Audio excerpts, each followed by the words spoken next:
Hi everyone, welcome back to my channel. If you're new here, my name is Kate and I am on a weight loss journey slash weight loss surgery journey. So today was my first appointment with the bariatric surgeon's office after my 6 months of medically supervised weight loss. So today we are going to go over how that appointment went and some things that I got. So if that sounds interesting to you, stick around. I was facing all the sunlight while our feet swung freely from the bridge, So the first thing that happened, I was actually a little bit late. The weather here where I live has not been great, so it took me a little longer to get there. So I'm really grateful that they were fine with that. I called and I was like, oh my god, I'm so sorry, but they were fine. It was only like 4 or 5 minutes late, I think, so not a big deal. I made it there, and the first thing that they had me do, well, obviously they took my temperature. I walked up to the front desk, and the woman gave me some paperwork. Well, actually first she gave me like this little signature pad and just asked me like HIPAA question type things I had to like sign and signature and stuff like that. And then she gave me a little packet of paperwork asking like who she could disclose information to, like who could pick up my medications from the pharmacy, blah blah blah. If you've ever gone to any doctor's appointment, you've seen that type of paperwork. I also paid my $300 fee for the Bariatric Center services. So they offer dietitian services and then obviously like appointments with the surgeon and then mental health services with their therapist in the office there. So that $300 fee basically covers all of those fees for a lifetime for the patients of this bariatric center. So I paid that using my flexible spending account that I get with my insurance that they take out of my paycheck and it's not taxed. So that wasn't a big deal. So the next thing that happened is the nurse coordinator called me back to this little office and she sat me down, got my height, my weight, which I was a little surprised. My height is half an inch shorter than I thought I was. So that's actually kind of helpful because I've been kind of worried. If you watched my last video, I think, I was a little worried that my weight could dip down below the point of where I qualify for surgery. So now that number can be a little bit lower now that I know that I'm a little bit shorter. So yeah, she got all that type of stuff and then she asked me a few questions, just basic general medical questions, just going over my chart, like stuff that was already in there, just being sure, like no allergies, no prior surgeries, that kind of stuff. And so the first thing she did was show me this book here. So she gave me this little book.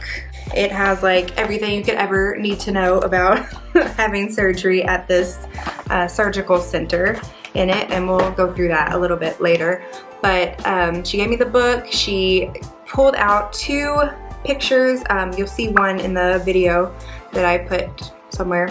But one picture was of the sleeve procedure, just like an anatomical representation of what the sleeve surgery does, and then one of bypass. And she did this because I told her that I was not 100% sure yet which surgery I am wanting to do. I'm still weighing my options, you know, all around, even if I'm going to have surgery. So she just wanted to cover all of the bases, depending on, after I talked to the surgeon, to see which surgery he thinks is best for me. She did mention that he is a big proponent of the sleeve, so he could try and sway me that way. I don't know, and I actually am kind of swaying that way, even though I originally went into this thinking that I was going to do bypass for sure, but we can talk about that later. So after she pulled out the pictures, she went through each procedure like in very, very detail. You know, if you have researched these procedures, like, you know what they do. So, you know, the sleeve, they actually remove a part of your stomach. With bypass, they just create that little pouch in your stomach and reroute your intestines, so you get that malabsorption in addition to having a smaller stomach. And then she went over the complications for each surgery and said basically that they're pretty similar, but there are more complications with the bypass just because you're cutting in more different places. So with the bypass, you've got like the cut on the pouch, you've got the cut around the stomach that is still attached to you, and then you've got the cut where your stomach is attached in a different way to your intestines. I don't know all the medical terms, like look it up, I'm not a doctor. But basically with the bypass, it's a little bit more invasive, so it does have a longer recovery time by their standards and is a longer procedure than the sleeve. So she just went over, mostly there was nothing new that I really didn't know. At the end she asked me if I had any questions, and she mentioned something about the liver shrinking diet, and I just asked her, like, is there any way to tell if your liver is already shrunken? Because she said, like, basically for the liver shrinking diet they put you on like a low carb diet, and like I haven't really been eating carbs like hardly at all since for the past 6 months, so I would assume that my liver is in good shape. So I just asked if there was any way to like tell, and she's like, no, not really, like, but she's like, you're probably fine. They might not even put you on it since you have been doing that for so long. So we'll have to see about that. She went over this book a little bit and showed me the things that were in here. There's like contact information. There's just like basic introductory information about like each surgery, and I think, oh, that was on lap band, I think. Yeah, they had like lap band in here as well, so like all of the procedures that they offer are in this book. There's the one on the sleeve. If you all want to see anything in here specifically, I can like make a copy if you want to see like the information on a particular surgery, or like all the diet information is in here as well. So it's got like your stage 1, clear liquid, full liquid, soft, and regular diet. So if anybody wants to see a copy of that, just DM me on Instagram and I can send that to you. It's got like the types of drinks that you can have, the vitamins that you have to take. She went over all of that with me. And then after she was done, she sent in the dietitian. And I will say that the nurse coordinator, she was not as chipper as the dietitian. So the nurse coordinator she had to talk about all the bad and like scary stuff. So like that, I think that's her like job. She comes in and talks about all the negative stuff, and then when the dietitian came in, she was just very chipper and happy and very positive. And I think that was like a nice contrast, because I was feeling a little anxious after the nurse coordinator left. So it was really nice to talk to the dietitian. She was so sweet. She's actually on like a low carb diet too, so we were kind of like swapping recipes and talking about some of the different products that we eat. She seemed really confident that my diet would be sufficient enough for the liver shrinking, and since we are trying to be careful, I don't want to dip down past like 250 pounds. I'm at 277 right now. If I go down below 250, we're kind of getting in like scary territory where insurance will not cover my surgery. So she said I would probably skip the like extreme liquid diet, liver shrinking diet before, because we don't want me to lose too much weight. And since I've been doing so good doing low carb for the past 6 months.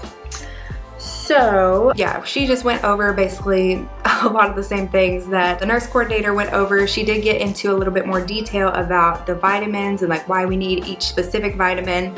She told me that I would have the option of taking B12 by mouth, or I could take monthly shots, and she said both work just fine for people. I did tell her that I have issues with swallowing pills, so she recommended the Flintstones Complete, which I see a lot of bariatric patients using. She said take like 2 of those a day, and that'll be your multivitamin, and then you just have to add on calcium and get your vitamin D checked just to make sure that it's being covered by your other pills, your like multivitamin and calcium. Is there vitamin D in calcium?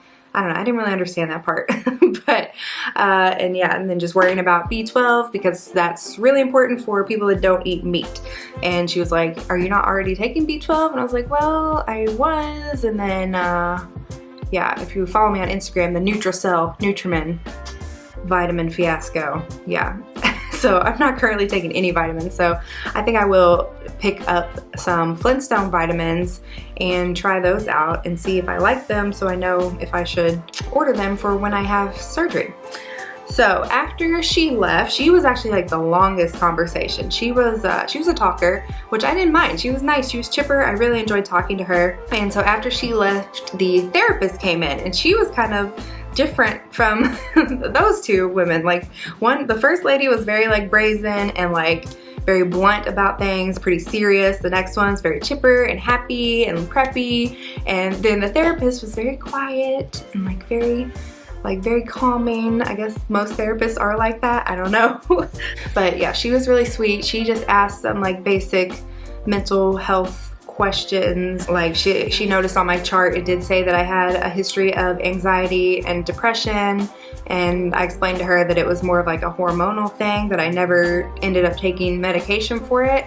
That they did offer me medication for it, but I think I took like one pill and I realized this was not for me. And it was my hormones have been pretty regulated with birth control and stuff like that, so did not seem like an issue for her, which I was worried about, because when I wrote on my intake forms, they made me fill out like this big packet. I wrote that I did not have a history with anxiety or depression, but it showed up on my chart, I'm assuming from a long time ago when that was an issue. I guess it has stayed with me for forever. So yeah, that was on there, so that kind of got me a little worried because the nurse coordinator, she mentioned it when we were going over like the allergies and medical history stuff, and I was like, oh gosh, they're gonna think I lied about having depression and anxiety because I didn't put it on my other forms, but it was fine, no issue there.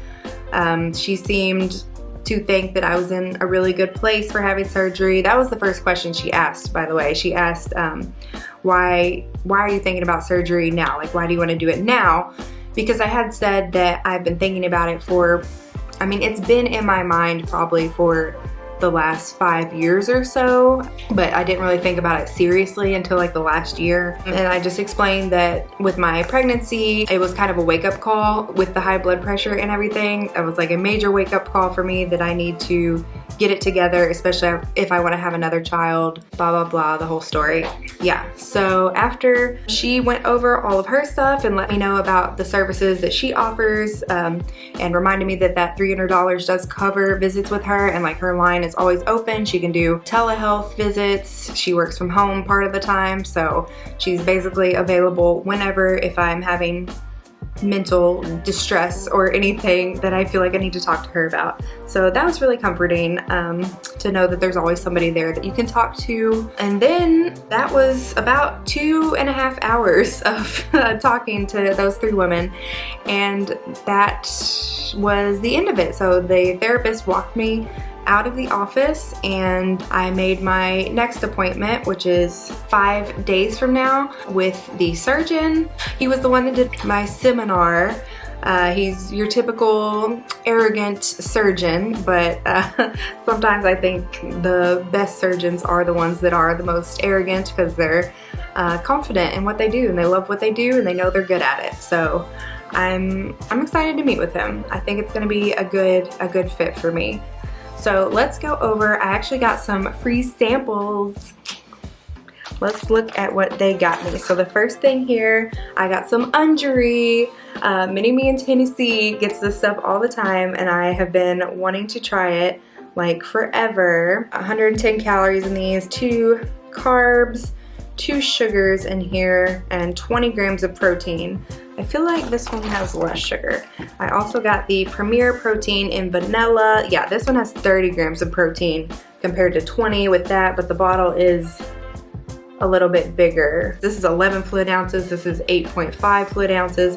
This one is 160 calories, 3 net carbs, only 1 sugar, but it's got 10 more grams of protein in it. So I did try the salted caramel one of these, and it was okay. It tastes like an old school like Slim Fast in the aluminum cans. That's exactly what it tasted like to me.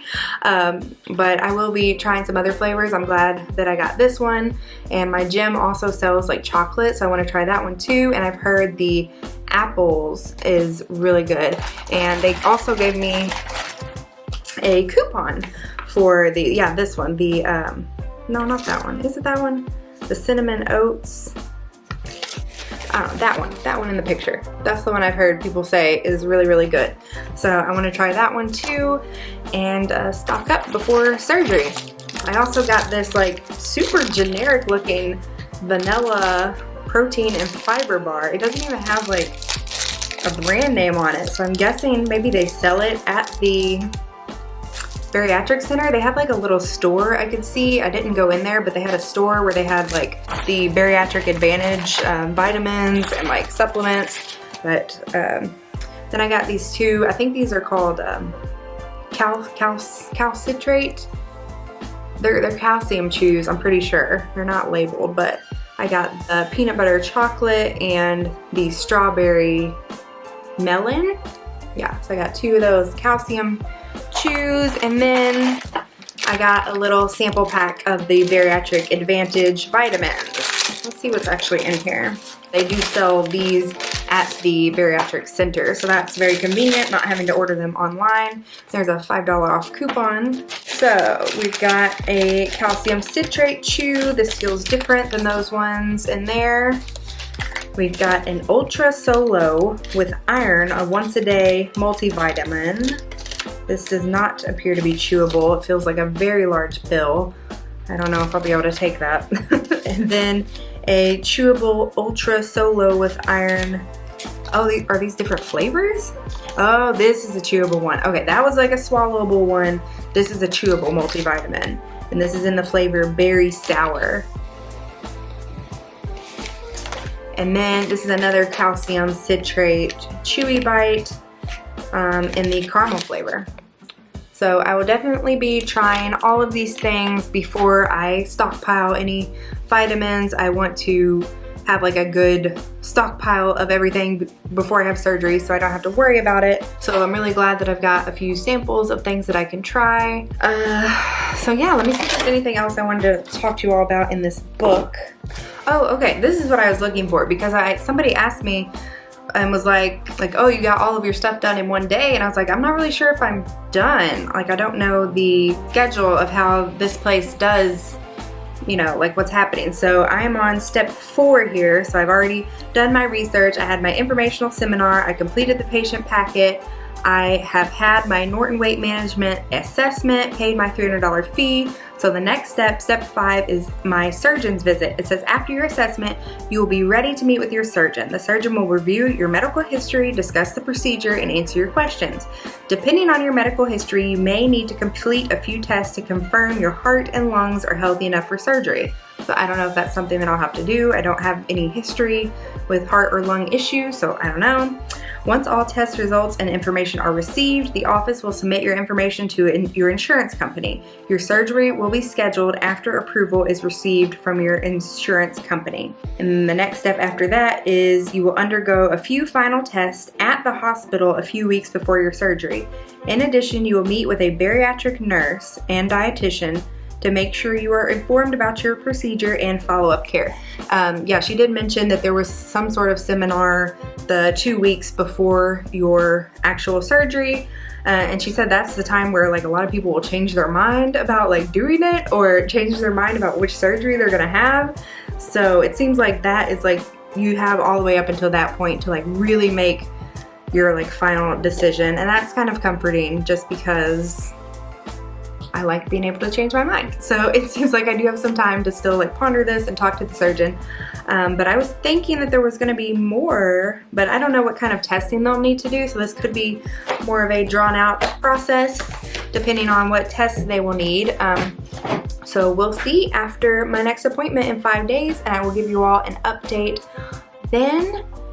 And I may have another video coming soon. I'm gonna do another like fashion-based video in the next couple days, so turn on the notification bell and look out for that. Make sure to give this video a thumbs up. I'm so glad you guys are joining me on this journey, and I'm really excited to be at this point in my journey. It's just been a good day. Okay guys, I will see you all in the next video. Bye.